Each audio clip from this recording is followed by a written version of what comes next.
Fala pessoal, tudo bem com vocês? Mercado movimentado no Brasil. Rômulo Otero finalmente fechando com o Timão. Eduardo Sacha indo para o Atlético Mineiro. E o Alexandre Pato saindo do São Paulo e voltando para o Inter. O Luiz Adriano pode sair do Palmeiras? O fato é que o Inter perdeu Paulo Guerreiro até o fim da temporada. Vamos falar sobre isso, assuntos desse vídeo. Eu sou o Chico Garcia, inscreva-se no canal e vamos juntos.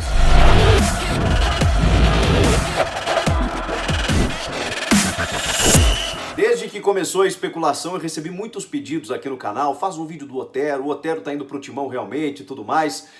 Faltava ainda o acordo mais próximo, havia uma negociação em andamento, que esquentava, aquela especulação foi virando realidade. E sim, tá muito próximo de ser apenas anunciado, concretizado. Por quê? Porque o Corinthians já vive uma crise financeira, a gente sabe, não queria gastar nada, na dica de nada para o Atlético para obter o jogador. Foi um pedido do técnico Thiago Nunes e também um negócio de ocasião, na medida em que o técnico Jorge Sampaoli já afirmou que não vai contar com o Otero no elenco. O Otero, o Casares também andou se oferecendo, mas o Corinthians não quer. O Otero, o Thiago entende, imagina como uma boa perspectiva de encaixá-lo no time. Só que aí esbarrava numa questão, primeiro financeira, o Atlético tudo bem, concordou em ceder de graça o jogador, né, por empréstimo de 1 ano para jogar no Corinthians, o Corinthians sem pagar nada para o Atlético, mas o Corinthians teria que arcar com todo o salário dele. O salário dele não é baixo. O Corinthians estabeleceu um teto de R$400 mil e o Atlético teria que pagar o restante, que eu não tenho informação de quanto seria,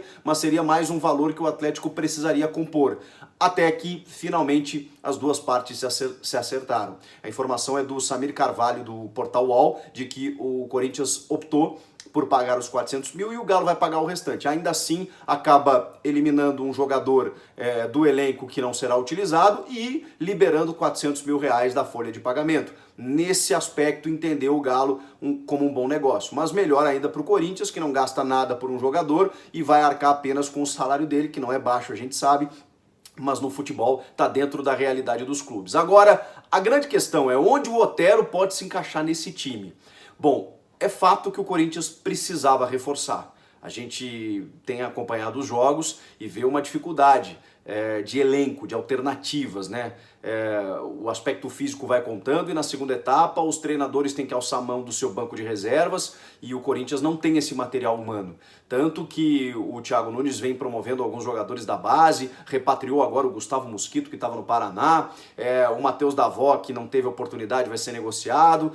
Foram escolhas erradas na montagem do elenco, o Janderson também não foi nem relacionado para esse jogo contra o Grêmio, porque acabou sendo jogado na fogueira, né? A gente nem sabe o que pode render o Janderson, mas por enquanto visivelmente não está pronto, ele chega no time profissional com uma responsabilidade, acaba não conseguindo corresponder, o próprio Everaldo também não conseguiu, o Johnny Gonçalves jogou 4 jogos, não foi solução.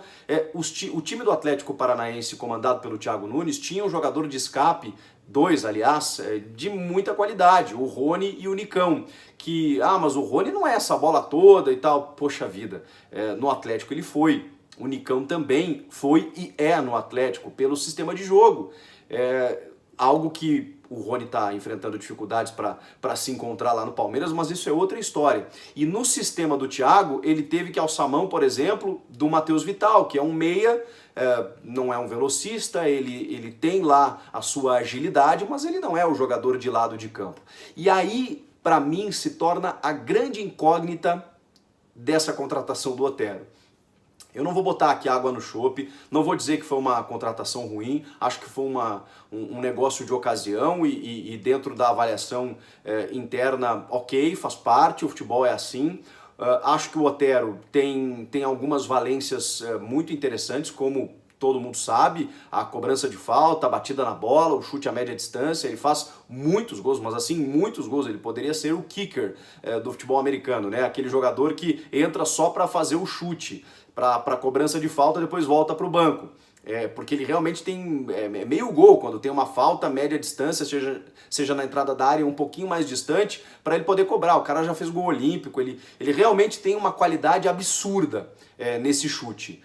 Mas não pode ser só isso, né? A gente está falando de um time de futebol coletivo que depende de um sistema tático, porque a falta ela é um momento do jogo e você tem outros tantos. Você não pode ter um jogador no elenco que tenha apenas como recurso a bola parada. O Corinthians, aliás, enfrentou isso com o Sornosa, o equatoriano. Vocês lembram, né? Ele tinha uma qualidade na bola parada, mas só. Ele não acrescentava nada além disso para o time. E eu acho muito importante, tá? Você ter um batedor de faltas hoje. Aliás, o futebol brasileiro tem poucos, né?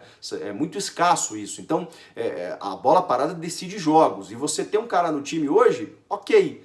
Mas a grande questão que eu me faço é: o Corinthians hoje precisa de um cara do lado de campo, de velocidade.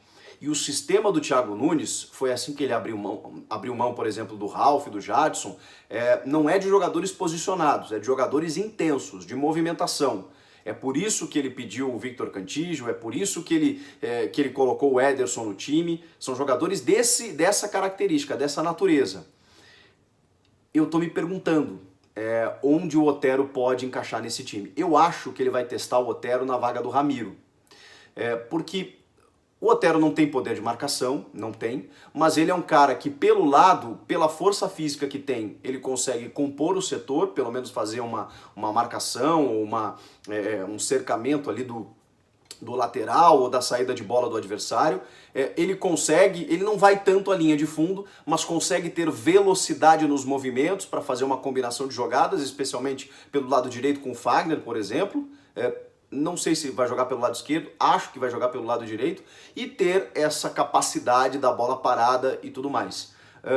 Eu vou ter que ver, porque não é, digamos, correspondente à característica dos times do Thiago Nunes. Ele tem força, ele tem velocidade e ele tem qualidade no chute, mas ele vai precisar se envolver nesse sistema tático. Pode ser que num resgate de carreira, ele precisa se recuperar também, ele possa render muito mais no Corinthians, e eu espero que isso aconteça. Por isso que eu falei, eu não vou ser definitivo aqui agora. Eu estou comparando característica de jogador com característica do time do Thiago. A menos que, como o Thiago ainda não conseguiu propor aquele seu estilo de jogo que a gente imaginou que ele fosse fazer, que ele seja hoje, que ele tenha um sistema mais defensivo, mais cauteloso, aposte mais na bola parada, e aí você precisa de um cara com essa qualidade. E aí a gente vai ver não um time do Thiago Nunes, mas um time do Corinthians, como vem sendo nos últimos anos, com uma adaptação ao treinador que lá está. Na verdade, o treinador se adaptando ao estilo de jogo do clube. Uma coisa meio maluca, né? Porque o time do Thiago, aquele que ele prometeu, a gente ainda não viu. Mas o fato é que Rômulo Otero está chegando no Corinthians e a gente vai ter que esperar um pouco mais para saber como ele vai se encaixar nesse time. Beleza? Bom, e no Atlético Mineiro, né, que vai perdendo ou liberando o Rômulo Otero, está chegando Eduardo Sacha, que entrou na justiça pedindo salários atrasados, fundo de garantia, 15 milhões de reais todo o processo, mas ele entrou num acordo com o Santos, o acordo de 15 milhões passou para 1 milhão de reais, conseguiu a sua liberação e está fechando com o Atlético Mineiro. Já era um pedido do Jorge Sampaoli, que trabalhou com ele no Santos, aliás, vamos lá, né? O Sacha e o Everson, eles não pediriam a rescisão na justiça de um clube se não tivessem algo engatilhado, né? E a gente imaginou que o destino dos dois, por enquanto só o do Sacha, seria o Atlético Mineiro.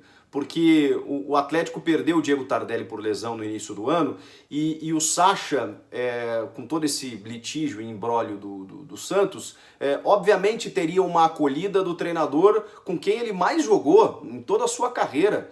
Ele fez 23 gols no Santos, mas fez 14 no Brasileiro do ano passado, jogando como um falso 9, numa função que ele nunca tinha exercido, mas que funcionou muito bem no sistema com Marinho e Soteldo.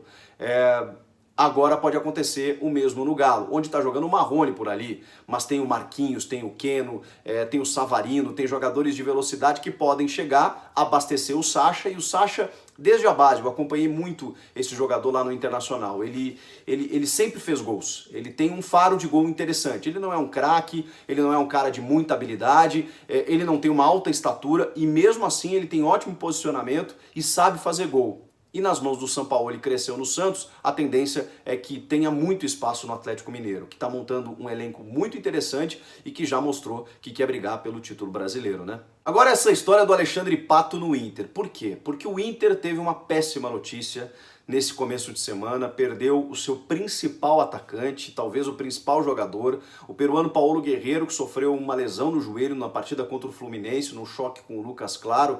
Ele teve uma lesão no ligamento do joelho direito, vai precisar enfrentar uma cirurgia, pelo menos 6 meses parado, ou seja, não joga mais em 2020. E uma pena porque o Guerreiro, que foi contratado pelo Inter, ficou meses sem poder atuar, ainda com a punição de doping da FIFA, depois voltou. O ano passado, quando ele volta para o time, ele se torna importante. O Inter chega nas quartas de final da Libertadores, cai para o Flamengo, chega na final da Copa do Brasil, cai para o Atlético, mas o Guerreiro sempre importante. Tem essa pecha, né, de não fazer gols em Grenais, a gente sabe como isso é importante, mas ele é um cara ainda matador, ainda decisivo e que começou muito bem o Campeonato Brasileiro, com 3 jogos e 3 gols. E justamente agora, quando ele começava bem para ganhar confiança e tudo mais, num time que tinha o Galhardo se destacando ali na frente, com o Bruno Bosquilha, enfim, uma pena mesmo. O Guerreiro não joga mais pelo Inter esse ano e o Inter busca um outro atacante. E aí vem a informação de São Paulo, que o São Paulo cogita negociar o Alexandre Pato. O que significa isso? O Alexandre Pato custa um alto salário, que teve um gatilho em janeiro nesse salário, aumentando ainda mais o custo dele, e na partida contra o Vasco ele foi preterido pelo Gonçalo Carneiro, que ficou mais de um ano sem jogar por conta de doping, que entrou o Elinho, entraram outros jogadores, ele foi o reserva do reserva do reserva, ou seja, por mais que o Pato esteja mal, eu até falei isso aqui em outro vídeo, não ser a terceira, quarta, quinta opção é de se estranhar, porque alguma coisa está acontecendo. Pela qualidade que ele tem, ele começa o ano até na reserva, mas depois conquista a titularidade e depois cai, como todo time. O São Paulo está entendendo que se tiver que negociar o jogador, não imporia nenhuma dificuldade. E o Inter está procurando um atacante. E o Alexandre Pato tem um vínculo com o Internacional, né? Foi onde ele surgiu, da base colorada, ele é de Pato Branco, mas chegou muito novinho lá no Beira-Rio, foi onde ele foi vendido para o Milan, foi campeão mundial em 2006 contra o Barcelona. Enfim, o Pato tem uma história colorada, né, digamos assim. E o Inter não confirma ainda, o São Paulo só diz que cogita negociar, mas surgiu essa especulação nesse dia. Eu acho bem complicado pelos valores envolvidos. O Inter agora vai buscar um centroavante, vai buscar um atacante, mas primeiro, a gente não sabe o que o Pato pode nos render. Aos 31 anos ele ainda é uma incógnita por tudo que ele já fez e muito mais pelo que ele prometeu. Então não sei se o Inter daria uma cartada como essa. E depois vem a notícia do Luiz Adriano. Mas o Luiz Adriano foi uma questão até interessante, porque o pai do Luiz Adriano, o Luiz Adriano também é da base do Inter, justamente surgiram juntos, ele e o Pato, ele é daquele Mundial de 2006, os dois fizeram gols na semifinal contra o Al-Ahly, por exemplo, classificando o time para a final contra o Barcelona. O pai do Luiz Adriano é coloradaço, assim, colorado ilustre, tá sempre nos jogos, faz vídeos, corneta os gremistas, é uma loucura. Então ele é muito, digamos, ativo publicamente. E ele e o irmão do Luiz Adriano chegaram a pedir para a diretoria para que o Inter tentasse contratar o Luiz Adriano. Mas assim, a informação é que o Palmeiras não cogita negociar o Luiz Adriano e o presidente Marcelo Medeiros até ligou para o empresário do Luiz Adriano, Gilmar Veloz, mas só para, pelo menos é a informação que chega, só para conversar, surgiu uma brincadeira aí, como é que tá a situação e tudo mais, mas o presidente do Inter também negou que vá procurar o Palmeiras, que não ligaria para nenhum jogador empregado, que não faria nenhum movimento nesse aspecto.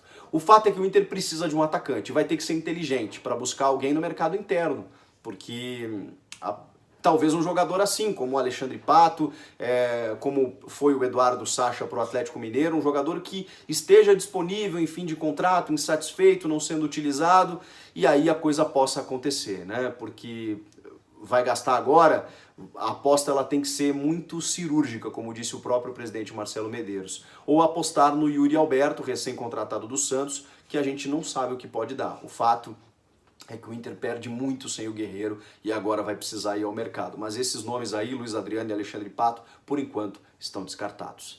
E aí? Comentem aqui embaixo o que vocês acharam disso tudo, inscreva-se no canal e eu volto na próxima. Tchau!